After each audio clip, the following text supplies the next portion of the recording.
BGS ಆಸ್ಪತ್ರೆಯಿಂದ ಈಗ ನಟ ದರ್ಶನ್ ಹೊರಟಿದ್ದಾರೆ. 1.5 ತಿಂಗಳ ಬಳಿಕ ದರ್ಶನ್ ಡಿಸ್ಚಾರ್ಜ್ ಆಗಿದ್ದಾರೆ. ರೇಣುಕಾಸ್ವಾಮಿ ಕೊಲೆ ಆರೋಪಿ ದರ್ಶನ್ ಈಗ ಡಿಸ್ಚಾರ್ಜ್ ಆಗಿ ಮನೆಗೆ ಹೋಗ್ತಾ ಇದ್ದಾರೆ. ಮೆಡಿಕಲ್ ಬೇಲ್ ಮೇಲೆ ಆಚೆ ಇದ್ರು, ಆಮೇಲೆ ರೆಗ್ಯುಲರ್ ಬೇಲ್ ಸಿಕ್ಕ ನಂತರ ಸರ್ಜರಿನೂ ಇಲ್ಲ, ಏನೂ ಇಲ್ಲ, ಈಗ ಮನೆ ಕಡೆಗೆ ಹೋಗ್ತಾ ಇದ್ದಾರೆ. ಸಹಜವಾಗಿ ಇದೊಂದಿಷ್ಟು ಪ್ರಶ್ನೆಗಳು ಉದ್ಭವ ಆಗುತ್ತೆ.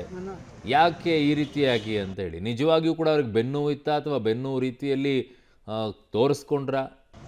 ಸರ್ಜರಿ ಮಾಡಿಸ್ಕೊಳ್ಬೇಕು, ಇಲ್ಲದಿದ್ದರೆ ಸ್ವಾಧೀನ ಕಳ್ಕೊಂಡು ಹೋಗ್ಬಿಡುತ್ತೆ, ಎಡಗಾಲು ನಡೆಯೋಕ್ಕೆ ಆಗಲ್ಲ, ಅವರಿಗೆ ಪ್ಯಾರಲಿಸಿಸ್ ಆಗಿಬಿಡುತ್ತೆ ಅಂತೆಲ್ಲ ರಿಪೋರ್ಟ್ಗಳು ಬಂದು.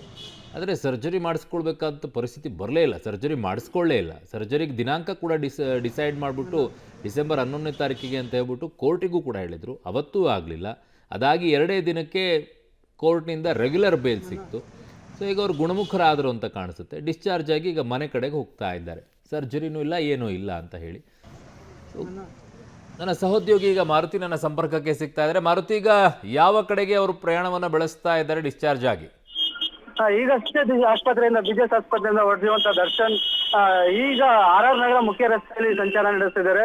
ಕೋರ್ಟ್ಗೆ ಹೋಗುವಂತ ಸಾಧ್ಯತೆ ಇದೆ. ಅಧೀನ ನ್ಯಾಯಾಲಯಕ್ಕೆ ಹೋಗಿ ಅಲ್ಲಿ ಸೈನ್ ಮಾಡ್ತಾರೆ ಅಂತ ಹೇಳಲಾಗಿದೆ. ಅವರ ಕುಟುಂಬಸ್ಥರ ನೀಡಿರುವಂತಹ ಮಾಹಿತಿ ಈಗ ದೃಶ್ಯದಲ್ಲಿ ನೋಡ್ತಿರ್ಬೋದು. RR ನಗರ ಮುಖ್ಯ ರಸ್ತೆಯಲ್ಲಿ, ಇದೇ ರಸ್ತೆಯಲ್ಲಿ ಅವ್ರ ಮನೆ ಕೂಡ ಇರೋದ್ರಿಂದ ಮೊದಲು RR ನಗರ ಮನೆಗೆ ಹೋಗ್ತಾರಾ ಅಥವಾ ಇನ್ನು ಹೊಸಕೆರೆಹಳ್ಳಿಯಲ್ಲಿರುವಂತಹ ಪ್ರೆಸ್ಟೀಜ್ ಅಪಾರ್ಟ್ಮೆಂಟ್ಗೆ ಹೋಗ್ತಾರಾ, ಅದ್ರ ಬಗ್ಗೆ ಖಚಿತತೆ ಇಲ್ಲ. ಇಲ್ಲಿಂದ RR ನಗರದ ಮುಖ್ಯ ರಸ್ತೆಯಲ್ಲಿ ಈಗ ಸಂಚಾರ ಮಾಡ್ತಿರುವಂತದ್ದು. 3 ಆಪ್ಷನ್ ಇದೆ. ಕೋರ್ಟ್ ಕೂಡ ಹೋಗ್ಬೋದು ಅಥವಾ ನೇರವಾಗಿ ಮನೆಗೆ ಹೋಗಿ ಆನಂತರ ಅಥವಾ ಹೊಸಕೆರೆಹಳ್ಳಿಯ ಪತ್ನಿ ನಿವಾಸಕ್ಕೆ ಹೋಗ್ತಾರ ಗೊತ್ತಿಲ್ಲ. ಧನ್ವೀರ್ ಅವರ ಅದೇ ಕಾರ್ಯ ಏನು ಬಳ್ಳಾರಿ ಜೈಲಿಂದ ಕರ್ಕೊಂಡು ಬಂದಂತ ಸಂದರ್ಭದಲ್ಲಿ ಧನ್ವೀರ್ ಅವರು ಕಾರ್ ಡ್ರೈವ್ ಮಾಡ್ಕೊಂಡು ಕರ್ಕೊಂಡು ಬಂದಿದ್ರು.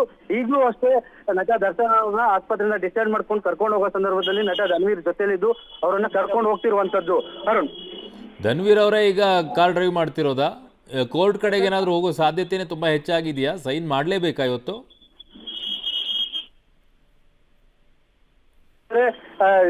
ಈಗಾಗಲೇ ಅವರು ಮಧ್ಯಂತರ ಜಾಮೀನು ಪಡೆದು ಈಚೆ ಬಂದಿರೋದ್ರಿಂದ ಬಳ್ಳಾರಿ ಜೈಲಿಗೆ ಹೋಗಿ ಅಲ್ಲಿ ಪ್ರೊಸೀಜರ್ ಮಾಡೋದಕ್ಕಿಂತ ಇಲ್ಲೇ ಕೋರ್ಟಲ್ಲಿ ಅಧೀನ ನ್ಯಾಯಾಲಯಕ್ಕೆ, ಹೈಕೋರ್ಟಿನ ಆದೇಶವನ್ನ ಅಧೀನ ನ್ಯಾಯಾಲಯಕ್ಕೆ ಕಳಿಸ್ಕೊಡ್ತಾರೆ. ಅಧೀನ ನ್ಯಾಯಾಲಯದಲ್ಲಿ ಏನು ಪ್ರೊಸೀಜರ್ ಇದೆ ಅಲ್ಲಿ ಕೋರ್ಟಿನ ಒಂದು ಬೇಲ್ ಕಾಪಿಗೆ ಸೈನ್ ಮಾಡ್ಬೇಕಾಗತ್ತೆ.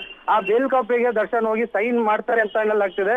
ಈಗ ನೇರವಾಗಿ ಕೋರ್ಟಿನ ಆವರಣಕ್ಕೆ ಹೋಗುವಂತ ಸಾಧ್ಯತೆ ತೀರಾ ಹೆಚ್ಚಿದೆ. ಯಾಕಂದ್ರೆ ಯಾರಿಗೂ ಮಾಹಿತಿಯನ್ನ ಎಲ್ಲಿ ಹೋಗ್ತಿದೀವಿ, ಏನ್ ಮಾಡ್ತಿದೀವಿ ಅಂತ ಯಾವುದೇ ಮಾಹಿತಿಗಳನ್ನ ಅಧಿಕೃತವಾಗಿ ಯಾರೂ ನೀಡದೇ ಇರೋದ್ರಿಂದ ಈಗ ಯಾವ ಕಡೆ ಹೋಗ್ತಿದ್ದಾರೆ, ಈಗ ಸದ್ಯ RR ನಗರ ರೀಚ್ ಆಗ್ತಿರುವಂತದ್ದು. ಇಲ್ಲಿಂದ ಬಲಭಾಗಕ್ಕೆ ಹೋದ್ರೆ ದರ್ಶನ್ ಅವರ ನಿವಾಸ ಕೂಡ ಇರುವಂತದ್ದು. ನೇರವಾಗಿ ಮೈಸೂರು ರಸ್ತೆ ಮೂಲಕ ಏನು ಮ್ಯಾಜಿಸ್ಟ್ರೇಟ್ ಕೋರ್ಟ್ ಇದೆ, ಮ್ಯಾಜಿಸ್ಟ್ರೇಟ್ ಕೋರ್ಟ್ಗೆ ತಲುಪಿ ಆ ನಂತರದಲ್ಲಿ ಮನೆಗೆ ಬರ್ಬೋದು ಅಥವಾ ಆಸ್ಪತ್ರೆಗೆ ಮತ್ತೆ ಚಿಕಿತ್ಸೆಗೆ ದಾಖಲಾಗುವ ಸಾಧ್ಯತೆ ಕೂಡ ಇರುವಂತದ್ದು. ಅರುಣ್, ಓಕೆ, ಯಾರೆಲ್ಲ ಜೊತೆಗಿದ್ದಾರೆ ಈ ಕಾರಲ್ಲಿ ಅವರಿಗೆ?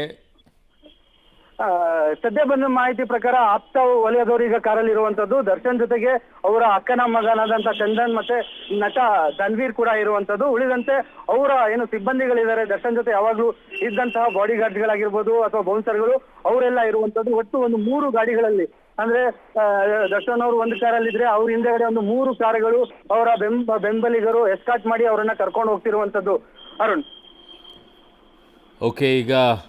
ಓಕೆ, ಬಟ್ ಮಾರುತಿ, ಪೊಲೀಸ್ ಏನಾದರೂ ಇದಕ್ಕೆ ಅವರಿಗೆ ಇದನ್ನು ಕೊಡಬೇಕಾಗತ್ತಾ?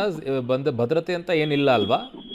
ಖಂಡಿತ ಆ ರೀತಿ ಯಾವುದೇ ಭದ್ರತೆ ಇಲ್ಲ. ಯಾಕಂದ್ರೆ ನಿರೀಕ್ಷಣಾ ಬೇಲ್ ಸಿಕ್ಕಿರೋದ್ರಿಂದ, ಏನು ರೆಗ್ಯುಲರ್ ಬೇಲ್ ಸಿಕ್ಕಿರೋದ್ರಿಂದ ಆಸ್ಪತ್ರೆಯ ಸುತ್ತಮುತ್ತ ರೋಗಿಗಳಿಗೆ ಸಮಸ್ಯೆ ಆಗಬಹುದು ಅನ್ನೋ ಕಾರಣಕ್ಕೆ ಆಸ್ಪತ್ರೆ ಸುತ್ತಮುತ್ತ ದರ್ಶನ್ ದಾಖಲಾದಾಗ ಮತ್ತು ಈಗ ಡಿಸ್ಚಾರ್ಜ್ ಆದಾಗ ಕೆಲ ಪೊಲೀಸರು, ಅಂದ್ರೆ ಲೋಕಲ್ ಸ್ಟೇಷನಿನ ಒಂದು ಹೊಯ್ಸಳ ಬಂದು ಅಲ್ಲಿ ಯಾವುದೇ ರೀತಿಯ ಸಮಸ್ಯೆ ಆಗ್ಬಾರ್ದು, ಬೇರೆ ರೋಗಿಗಳಿಗೆ ಸಮಸ್ಯೆ ಆಗ್ಬಾರ್ದು, ಮತ್ತೆ ಕರೆಸೋ ಸಂದರ್ಭದಲ್ಲಿ ಯಾರು ಗಾಡಿ ಗಡ್ಡ ಬಂದು ಏನಾದ್ರೂ ಸಮಸ್ಯೆ ಮಾಡ್ಬಿಡ್ತಾರೆ ಅನ್ನೋ ಕಾರಣಕ್ಕೆ ಆಸ್ಪತ್ರೆ ಮುಂಭಾಗದಲ್ಲಿ ಒಂದು ಹೊಯ್ಸಳದಿಂದ ಏನು ಕೆಂಗೇರಿ ಪೊಲೀಸರು ಬಂದು ಒಂದು ಭದ್ರತೆಯನ್ನ ಒದಗಿಸಿದ್ರು. ಆ ನಂತರದಲ್ಲಿ ಅವರು ಅಲ್ಲಿಂದ ಆಸ್ಪತ್ರೆಯಿಂದ ಮೂವ್ ಆದ್ಮೇಲೆ ಯಾವುದೇ ರೀತಿಯ ಎಸ್ಕೇಟ್ ಆಗ್ಲಿಲ್ಲ.